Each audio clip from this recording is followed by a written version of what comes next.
សូមគោរពជំរាបសួរពុកម៉ែបងប្អូនទាំងអស់គ្នានេះគឺជាសកម្មភាពរបស់សិស្សានុសិស្សនៃមជ្ឈមណ្ឌលដំណើរវិជ្ជាជីវៈខេត្តស្ទឹងត្រែងបានចូលរួមគ្នានៅក្នុងការសម្អាតបរិវេណសាលារៀនឲ្យមានសោភ័ណភាពឲ្យមានបរិស្ថានស្អាតនិងផាសុកភាពនៅក្នុងសកម្មភាពនេះដែរមិនត្រឹមតែធ្វើឲ្យសាលាមានបរិស្ថានស្អាតទេអ្វីដែលសំខាន់គឺថានឹងជួយបណ្ដុះស្មារតីឲ្យសិស្សានុសិស្សចេះស្រឡាញ់បរិស្ថានហើយចេះសាមគ្គីរវាងសិស្សជាមួយនឹងសិស្សផងដែរតែអ្វីដែលសំខាន់គឺពួកគាត់មានភាពសាមគ្គីគ្នាល្អមែនទែនដោយមិនប្រកាន់គ្នាមានខ្លះទៅគាត់ជាអ្នកបោសសម្រាមមានខ្លះទៀតគាត់ជាអ្នកប្រមូល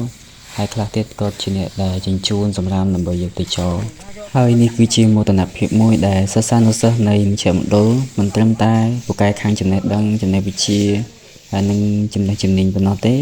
ប៉ុន្តែថែមទាំងមានទាំងសីលធម៌និងការយល់ដឹងខ្ពស់ចំពោះកិច្ចការសង្គមផងដែរដោយសកម្មភាពទាំងនេះបានបង្ហាញឲ្យយើងឃើញថាពួកគាត់គឺជាមនុស្សដែលចូលចិត្តចូលរួមនៅក្នុងការជួយអ្នកដទៃជួយគ្នាទៅវិញទៅមកចេះចែករំលែកហើយចេះសាមគ្គីគ្នាដោយមិនប្រកាន់គ្នាអ្វីដែលសំខាន់គឺគាត់ធ្វើដោយសប្បាយរីករាយអត់មានការកាត់ទុកទេចេះជួយគ្នាទៅវិញទៅមក